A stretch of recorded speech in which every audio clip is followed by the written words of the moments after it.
이번 토픽은 회귀계수에 대한 검정입니다. 검정은 제8장에서 다뤘습니다. 검정을 할 때 중요한 것 중에 하나는 검정 순서라고 했어요. 검정 순서를 다시 반복하면 이렇습니다. 첫 번째 단계가 가설의 설정, 두 번째 단계가 검정 통계량의 선정, 세 번째 단계가 유의순의 결정, 네 번째 단계가 검정 규칙의 결정, 다섯 번째 단계가 검정 통계량의 계산, 여섯 번째 단계가 가설의 채택 기가 결정입니다. 이 순서대로 따르면 되는데 저희가 이번에 하고자 하는 것은요, 첫 번째 단계인 가설의 설정을 합니다. 즉 검정을 하는데요, 첫 번째 단계인 가설 설정만 할 거예요. 그럼 나머지는 어떻게 하냐? 나머지는 다음에 다릅니다. 그러면 왜 가설 설정만 이렇게 별도로 하느냐 하면 가설의 설정이 좀 복잡합니다. 그리고 제8장에서와 상당히 의미가 다르기 때문에 여기서 별도로 가설의 설정만 다룹니다. 8장을 한번 보겠습니다. 제8장에서는 뮤에 대한 가설 검정을 했습니다. 모집단 평균 뮤가 있고요. 이거에 대한 가설을 세우고, 여기서 가설이라 하면 주장 또는 명제입니다. 예를 들면 뮤가 10인 것 같다, 이렇게 가설을 세우고 그것을 확인하기 위해서 표본의 자료를 이용합니다. 이때 사용하는 표본의 자료는 표본 평균과 표본의 크기인 n입니다. x바를 이용하는 이유는 뮤를 추정한 값이 x바이기 때문에 이 추정한 값을 이용하고, 표본의 크기 n을 사용한 것은 표본의 크기가 크면 x바가 뮤를 거의 정확하게 추정했을 것이고, 표본의 크기가 작으면 x바가 뮤를 제대로 측정하지 못할 가능성이 높기 때문에 그 가능성을 포함하기 위해서 n이 있습니다. 즉 n은 x바가 뮤를 얼마나 정확하게 추정했는가에 대한 시금석이 되는 겁니다. 자, 그럼 이제 회귀 분석에 대해서 돌아와 보도록 하겠습니다. 제8장에서는 뮤에 대한 가설을 했어요. 그 가설의 대상이 뮤였습니다. 그렇다면 회귀 분석에서는 가설의 대상이 무엇일까요? 뮤 대신 뭐를 가설 검정하는 겁니까? 일단 질문을 대해서 답변을 해야 되겠습니다. 자, 먼저 봐야 될 것은 이 그림입니다. 모집단의 회귀식과 표본의 회귀식이 있는데, 모집단의 회귀식은 이렇게 되어 있고요, 표본의 회귀식은 이렇게 되어 있습니다. 그러면 우리는 뭐에 대한 가설을 해야 될까요? 여기선 뮤에 대한 가설을 했는데 뭐에 대한 가설을 할까? 회귀식에 대한 가설을 할까? 그 말은 맞지만 반은 틀립니다. 식은 이렇게 생겼으니까, 회귀 모양이 이렇게 생겼죠? 회귀식 이렇게 생겼고, 실제값 이렇게 생겼고요. 그 다음에 회귀식은 이렇게 생겼으니까 회귀식에 대한 가설 검정이라는 것은 결국 무엇에 대한 가설 검정이냐 하면 절편계수와 기울기계수에 대한 가설 검정입니다. 왜냐하면 이 y는 항상 그 자리에 있는 거고요, 그 다음 x도 그 자리에 있는 거고요, 엡실론도 그 자리에 있는 것입니다. 따라서 우리의 관심이 대상이 되는 것은요, 이 절편계수와 기울기계수입니다. 그래서 이렇게 표시할 수 있습니다. 8장 대신에 제11장에서 가설 검정한다면 뮤 자리 대신에 뭐가 오면 되냐 하면 베이타 제로와 베이타 1이 옵니다. 즉 제11장에서 회귀계수에 대한 가설 검정하면 베이타 제로와 베이타 1에 대한 가설을 세우고 그거에 대해서 검정을 하는 겁니다. 그러면 표본에 무엇을 이용할까요? 어떤 자리를 이용해서 검정할까요? 여기서 x바를 이용한 이유는 뮤의 추정값이기 때문에 그렇습니다. 그러면 추정값을 이용하면 되겠죠? 베이타 제로의 추정값 또는 추정량은 b0이고 베이타 1의 추정량 또는 추정값은 b1이니까 이렇게 말할 수 있어요. 베이타 제로에 대한 가설을 검정하려면 b0와 표본의 크기를 사용하고, 베이타 1에 대한 가설 검정을 하려면 B1과 표본의 크기를 사용하면 된다. 이렇게 말씀드릴 수 있습니다. 제 8장에서 이런 거를 비슷한 걸 했습니다. 뮤가 10이냐 대립가설은 아니냐 있겠죠.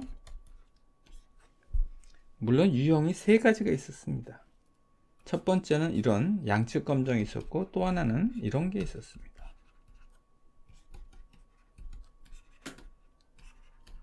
세 번째 유형은 이런 게 있었습니다. 물론 제 8장에서는 10이라는 용어를 쓰지 않고 일반화시켜서 뮤제로라고 했습니다. 뮤제로 표현했습니다. 그럼 회귀 분석으로 돌아와 보겠습니다. 회귀 분석에서 가설은 어떻게 생겼을까요? 여기서 보는 바와 같이 세 가지 유형이 있는데요.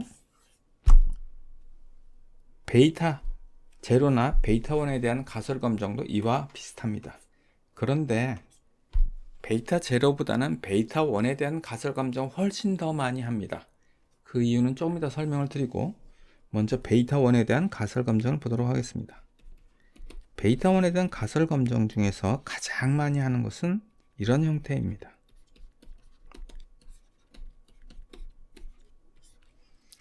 여기와 다른 점은 여기에 특정한 숫자가 들어가는 경우가 많아요. 10이냐 아니냐 100이냐 아니냐지만, 회귀 개수에 대한 검정은 여기 0이 들어가는 경우가 대부분이라는 거예요. 베이타 1이 0이냐 아니냐는 단순히 숫자가 0이냐 아니냐라는 의미 외에 다른 의미가 있습니다.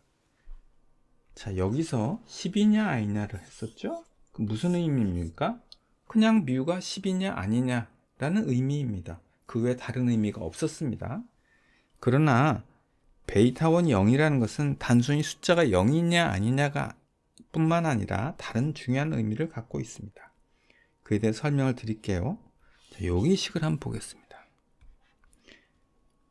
y는 i를 뺄게요. 베라 제로 더하기 0 곱하기 x 더하기 엡실론이 됩니다. 즉 여기가 숫자가 0이 되겠죠. 그 얘기는 요 항은 없어요. 그럼 어떻게 되냐면 이런 뜻이죠. x가 커지면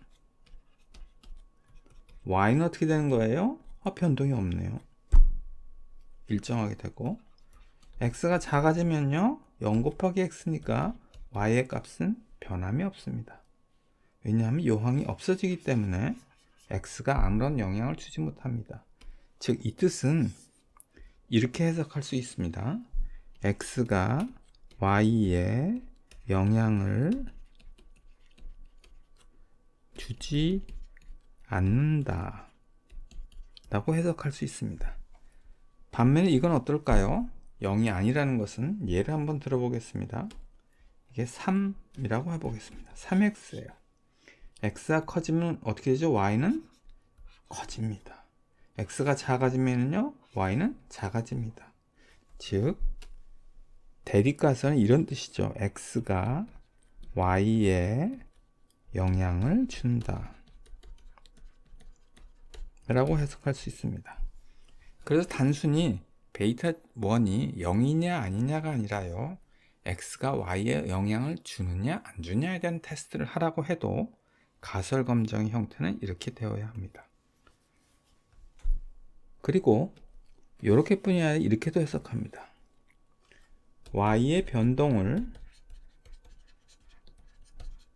x가 설명하지 못한다. 반면 이거는요 y의 변동을 x가 설명한다 라는 의미입니다. 이에 대해 설명을 드리겠습니다. 자, 여기를 보십시오. 이 식을 보니까 y가 움직이는 이유는 왜 그러죠? y가 움직이는 이유는요, 베이타 제로와 베이타 1은 숫자가 나중에 정해질 거 아니에요? 그럼 변수, y를 움직이는 변수는요 x가 될 거예요. x가 변하면 y는 변합니다. 그리고 또 하나의 요인이 있습니다. 뭐냐면 엡실론이에요. 엡실론 요인은요 x 외에 타 요인을 말합니다. 자, 자, y가 변했다고 해보겠어요. 왜 변한 거죠?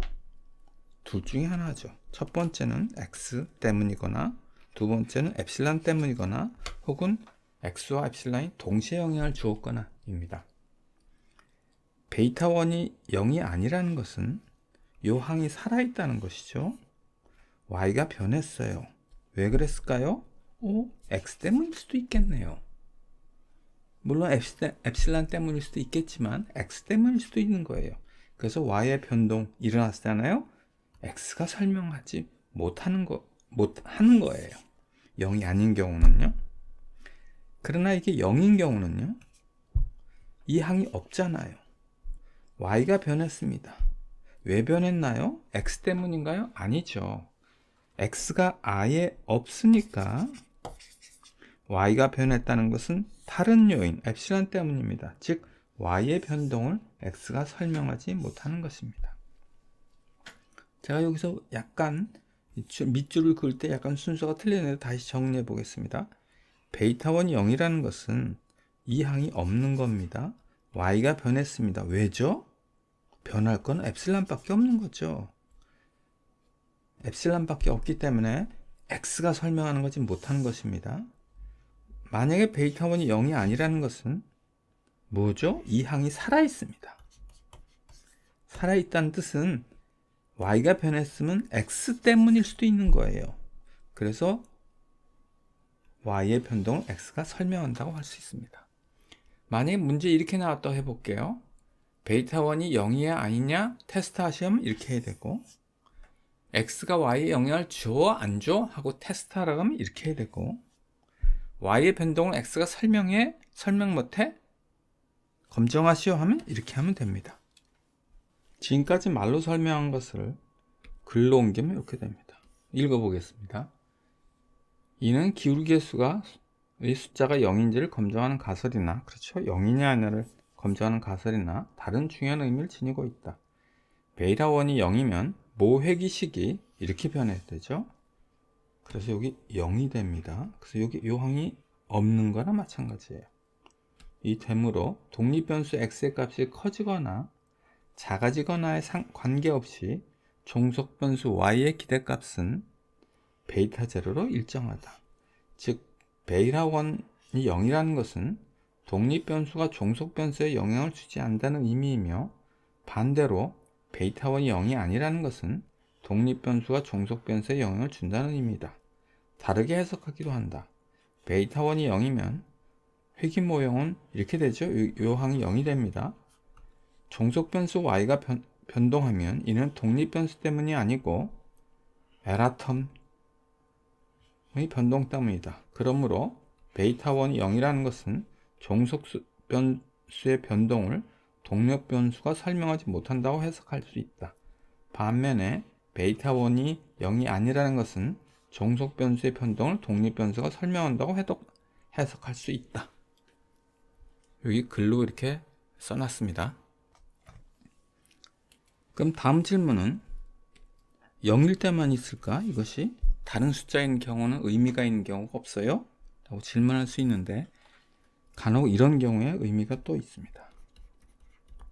베이타 1이 1이냐 아니냐를 테스트하는 경우가 꽤 있습니다. 그 예를 들어보도록 하겠습니다. 이 예제를 보겠습니다. 경제학에 쓰이는 피저방 정식은 이런 게 있습니다. 명목 이자율은 실질 이자율 더하기 예상되는 물가 상승률입니다. 이 식에 대한 해석을 해볼게요. 이 식에 따르면 명목 이자율은 예상되는 물가 상승률과 동일한 폭으로 상승해야 됩니다. 즉 예상되는 물가 상승률이 3%가 상승했다면 명목 이자율도 3% 상승하는 겁니다. 이 식을 보면 쉽게 이해할 수 있겠죠? 예를 들면 예상되는 물가 상승률이 5%라면 명목 이자는 5%포인트 상승해야 된다고 했는데, 포인트에 대해서 간단히 설명을 드릴게요. 자, 10%가 있고 10%포인트가 있습니다. P는 포인트예요. 100에서 110이 됐습니다. 그러면 우리는 몇 퍼센트 상승했다고 하면 됩니까? 10% 상승이라고 하면 됩니다. 근데 다음에 예를 볼게요. 10%예요. 금리가 10%인데 11%로 상승했어요. 그럼 몇 퍼센트 상승할 걸까요? 숫자가 10에서 11로 상승하면 10% 상승한 겁니다. 근데 이렇게 되면 약간의 혼선이 있을 수 있죠. 왜냐하면 숫자는 10에서 11로 상승했지만 10%에서 11%로 바뀌었기 때문에 1%가 올라간 거거든요. 그래서 이걸 헷갈리지 않게 하기 위해서 포인트라는 개념을 사용합니다. 그래서 이 경우는 이렇게 표현해요. 1% 포인트가 상승했다고 표현합니다. 그래서 포인트라는 말을 썼습니다. 자, 이를 검증하기 위해 회계식은 이걸 사용했습니다. 이때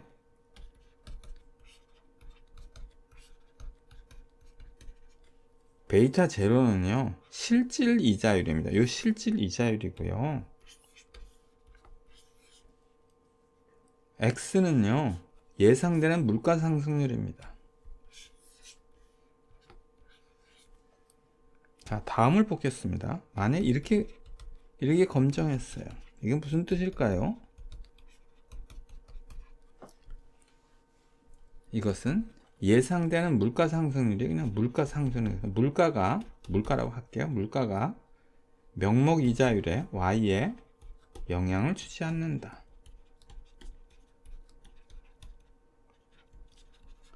이렇게 테스트하면 물가 상승률이 명목 이자율에 영향을 줄까요? 안 줄까요? 라는 테스트예요. 이 테스트는 별 의미가 없습니다. 실질 이자율과 명목 이자율의 차이는요, 일반적으로 물가 상승률 때문에 생기는 거라 당연히 영향을 줍니다. 이렇게 테스트 할 수는 있겠지만 이건 답이 정해져 있습니다. 이럴 때 많이 하는 테스트는 이런 겁니다.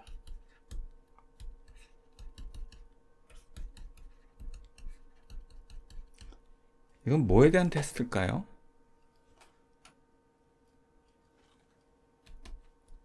예상되는 물가 상승률과 동일한 폭으로 명목 이자율이 상승한다예요. 대립가설은요, 동일한 폭은 아니다 라는 폭으로 상승하지는 않는다는 뜻입니다. 즉 핵심 단어는요, 동일한 폭이에요. 베이타 1이 0이라는 것은요, 동일한 폭, 즉 요 1입니다. 자, X가 예를 들어서 5%포인트 상승했다고 해보겠습니다. 그러면 여기가 1이면 어떻게 될까요? Y는 똑같이 5%포인트 상승하는 거예요. 동일한 폭으로 상승하는 경우, 즉 피셔 방정식이 맞냐 틀리냐에 대한 테스트는 이렇게 합니다. 이런 경우에도 베이타 1 테스트를 하지만 또 다른 경우도 있습니다. 예를 들면 파이낸스에서는요, 다음과 같은 거를 해요. I란 자산의 수익률, R을 리턴이라고 해서 이렇게 합니다. 예를 들면 삼성전자의 수익률이라고 해보겠습니다. 삼성전자 주식의 수익률은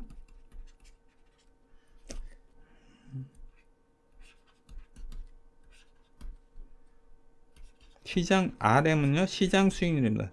우리나라는 시장 수익률을 코스피 지수로 보죠. 코스피 지수 수익률. 상승률이라고 하면 되겠네요. 코스피 상승률. 자, 이거 베이타 1이 0이냐 아니냐는 무슨 뜻일까요? 코스피가 삼성 주가에 영향을 주지 않는다라는 뜻이고, 대립가설은 영향을 준다는 뜻입니다. 시장이 좋아지면 또는 시장이 나빠지면 삼성전자의 주가에 영향을 주지 않을까요? 이건 테스트할 필요가 없습니다. 당연히 영향을 주기 때문에 대립가설이 채택될 겁니다. 이때 관심사항은요, 이거예요. 시장 상승률이 예를 들면 10%포인트 상승할 때 삼성전자의 주식의 상승률도 똑같이 10%일까? 즉 동일한 폭으로 증가할까가 관심사항인 경우가 많습니다. 그래서 이런 경우에도 이걸 테스트합니다. 그러나 이런 경우를 제외하고는요, 대부분의 테스트는 이런 거에 대한 테스트이고, 또 하나 베이타 1이 어떤 숫자 10이냐 i냐 이런 테스트는 회귀 분석에서는 거의 없다고 보시면 되겠습니다. 물론 있을 수는 있지만 별로 없다, 큰 관심의 대상이 되지는 않습니다. 지금까지는 기울기 계수에 대한 검정이었습니다. 근데 여기 제목을 보는 바와 같이 회귀 계수라고 했는데, 회귀 계수는 기울기 계수만 있는 것이 아니라 절편 계수도 있습니다. 그래서 절편 계수에 대한 가설 검정을 보도록 하겠습니다. 이 가설을 보니까 이렇게 되어 있습니다. 베이타 제로가, 즉 절편 계수가 0인가 아닌가를 테스트하는데, 절편 계수에 대한 테스트는 하는 경우가 많지 않습니다. 왜 그런가에 대해서 간단히 설명을 드리겠습니다. 이것은 모 회귀 모형에서 절편 계수가 0인가 아니냐를 검정하기 위한 가설입니다. 그러나 절편 계수에 대한 검정은 의미가 없는 경우가 많다. 보겠습니다. 자, 요 그림인데요. 이 그림은 뭐냐 하면, 제가 어느 명동 골목에 식당을 내려고 해요. 그래서 그 식당의 평수를 보니까 한 7, 8평 돼요. 그래서 제가 자료를 모았는데, 해당 골목에 5평부터 10평 사이에 가게를 자료를 모았습니다. 저의 관심사항은 내가 사려고 하는 가게 매출액이 얼마나 되느냐를 알고 싶은 거예요. 지금 그래서 5평에서 10평 되는 사이에 가게들을 쫙 해서 데이터를 모아서 매출액 조사를 했어요. 그래서 X축은 평수고요, Y축은 매출액입니다. 조사 대상은 5평부터 10평까지입니다. 그래서 데이터를 이와 같이 모았어요. 거기에 대한 얘기가 여기 있습니다. 자, 예를 들어 명동골목에 위치한 5에서 5에서 10평의 음식점의 평수와 매출액의 관계를 분석한 결과로 도출된 회계식은 대략 5에서 10평의 음식에 적용할 수 있다. 그러나 5에서 10평 범주 밖의 매출에 대한 예측은 잘 맞지 않는다. 이것이 이해가 될까요? 자, 제가 5평에서 10평의 매출액을 조사했습니다. 근데 제가 이걸 가지고 100평 식당 예측을 한다면 이게 맞을까요? 안 맞겠죠. 또 다른 예를 한번 들어보겠습니다. 1인당 GDP를 예측하려고 합니다. 다음 두 경을 보겠습니다. 내년 1인당 GDP와 100년 후에, 100년 너무 심하니까 10년 후에 1인당 GDP, 어느 것이 잘 맞고 어느 것이 잘 안 맞을까요? 당연히 내년에 GDP는 어느 정도 잘 맞을 거고 10년 후에 1인당 GDP는 잘 안 맞을 거예요. 왜냐하면 과거의 자료를 이용하는데 10년 후라는 건 한참 지나서 세월이 아닙니까? 제 그림을 그리면 이렇게 되겠죠? 이 지금인데 과거의 자료의 GDP를 가지고 여기까지 왔어요. 미래를 예측하는데 1년 후를 예측하는 거하고 10년 후를 예측하는 거, 10년 후를 예측하는 건 잘 안 맞겠죠. 왜냐하면 자료의 구간이 여기였기 때문에 여기하고 가까운, 즉 내년 정도는 어느 정도 맞겠지만 10년 후, 100년 후는 안 맞을 겁니다. 그걸 이용한다면 이 똑같은 논리 이용하면 이렇게 되겠죠. 5평에서 10평짜리 매출액을 조사했다면 이 구간 5에서 10평 사이의 매출액은 비교적 잘 맞겠지만 5에서 10평을 범위를 훨씬 벗어나는 매출액은 안 맞을 거예요. 즉 100평 식당의 매출은 안 맞는다고요. 근데 여기 이건 뭐죠? 자, 베이타 제로에 대한 의미를 찾아보도록 하겠습니다. y 해트가 만약에 모집단이라고 할게요. 모집단이 이렇게 됐다고 해볼게요. 2 더하기 3x에 더하기 엡실론이라고 되어 있습니다. 그 얘기는 y절편 2고요. 기울기의 수가 3이라는 얘기입니다. 이 2에 대한 해석을 해보겠습니다. 어떻게 하면 될까요? x가 0일 때 y의 값 또는 y의 평균값이라 하면 되겠죠? 여기서 핵심은 x가 0일 때입니다. x가 0일 때의 y의 평균값인데, 여기 예를 보면 x가 0이라는 건 뭐예요? 평수가 0평인 식당의 매출액이 얼마냐라고 물어보는 겁니다. 0평 하면 첫 번째로 범위를 벗어났습니다. 무슨 범위를 벗어났다는 거예요? 이 자료의 범위, 5에서 10평의 자료의 범위를 벗어났기 때문에 잘 안 맞을 거란 얘기고, 또 하나는 0평이라는 것은요, 식당이 아니란 얘기입니다. 0평 식당이라는 건 식당이 아니라는 뜻이죠. 이 두 가지 뜻에서 이거에 대한 테스트는 아무 의미가 별로 없는 겁니다. 베이타 제로가 10이라는 거나 0이라는 거나 아니면 다른 숫자인 경우도 아무 의미가 없는 경우에, 왜 그러냐? 이런 두 가지 의미 때문에 그렇습니다. 자, 요거에 대해서 읽어보겠습니다. 절편계에서 베이타 제로는 x가 0일 때 y의 값이므로 이 범주를 벗어났습니다. 이 범주라 하면 5에서 10평의 범주를 벗어났습니다. 또한 예측할 필요가 아예 없는 경우도 있다.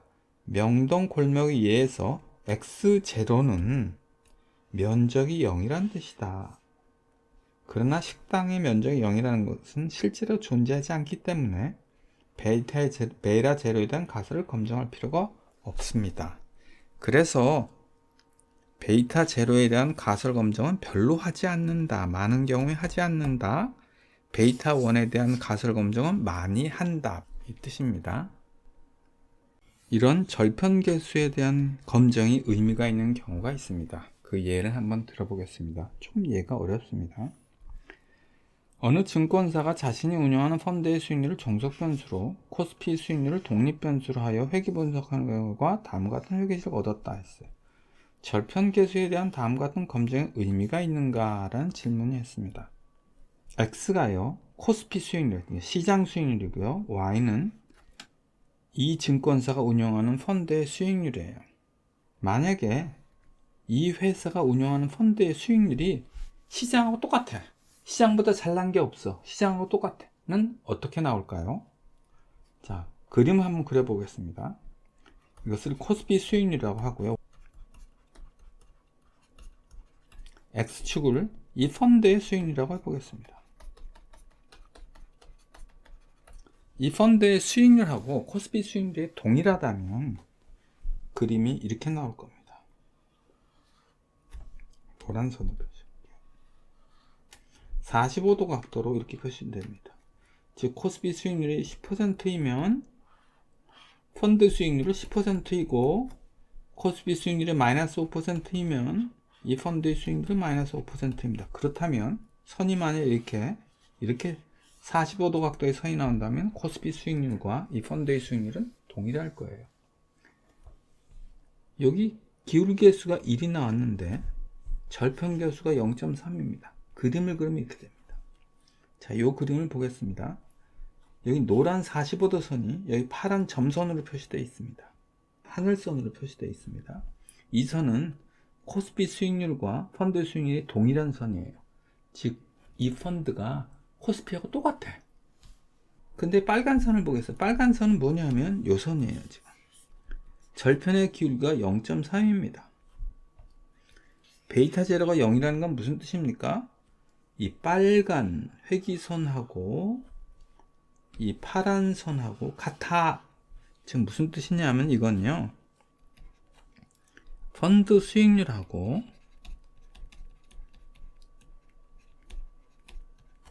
코스피 수익률하고 같아 라는 뜻입니다. 그러니까 이 펀드에서 운영하는 펀드가 대단한 게 없어요. 시장하고 똑같아. 고객 입장에서는요, 이 펀드 살 이유가 없어요. 그냥 코스피 지수를 사면 됩니다. 반면에 대립가설은 뭐예요? 펀드 수익률과 코스피 수익률이 다릅니다 라는 뜻입니다. 물론 더 정확하게 하려면 이런 테스트를 하는 게 더 좋습니다. 이건 무슨 뜻일까요? 펀드 수익률이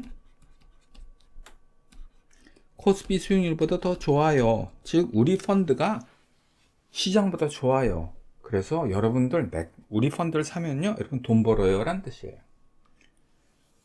자, 이 테스트가 의미가 있을까요? 네, 굉장히 여기선 의미가 있습니다. 왜냐? 펀드 수익률이나 시장 수익률이랑 똑같아. 우리 펀드가 별로 잘난 게 없어? 잘난 게 있어? 라는 테스트에 대한 테스트이기 때문에 이러한 경우는요, 절편계수에 대한 검증의 의미가 있습니다. 그럼 아까 절편계수의 의미가 없는 경우와 한번 비교해 보겠습니다. 아까 절편계수가 의미가 없는 경우에 얘는 이랬습니다. X축이 평수였고요. 데이터가 5평부터 10평 사이의 데이터들이 있었습니다. 이때 뭐에 대한 테스트였냐면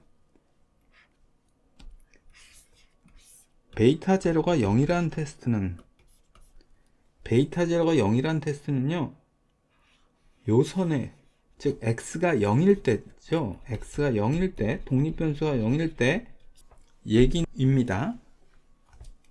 그런데 데이터는 어때요? 0이 포함되지 않고 5에서 10 사이의 데이터 구간이 있습니다. 이 데이터 구간을 벗어나 있죠. x가 0일 때의 얘기는. 따라서 이런 경우는 의미가 없습니다. 반면에 여기를 보겠습니다. 데이터 구간이 어떨까요? 여기서부터 여기까지네요. x축의 데이터 구간이 이렇게 되어 있습니다. 즉 원점, 즉 이 y축을 포함하고 있어요.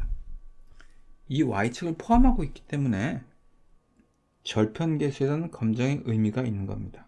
다시 요약하면 이렇습니다. 절편계수의 검증의 의미가 있으려면 데이터가요, 이 0을, x값이 0인 것을 포함하는 경우에는 의미가 있고, 데이터가, 즉 x의 값이 0을 포함하지 않는 다른 멀리 있는 구간일 때, 지금 이와 같은 경우에는 의미가 별로 없습니다.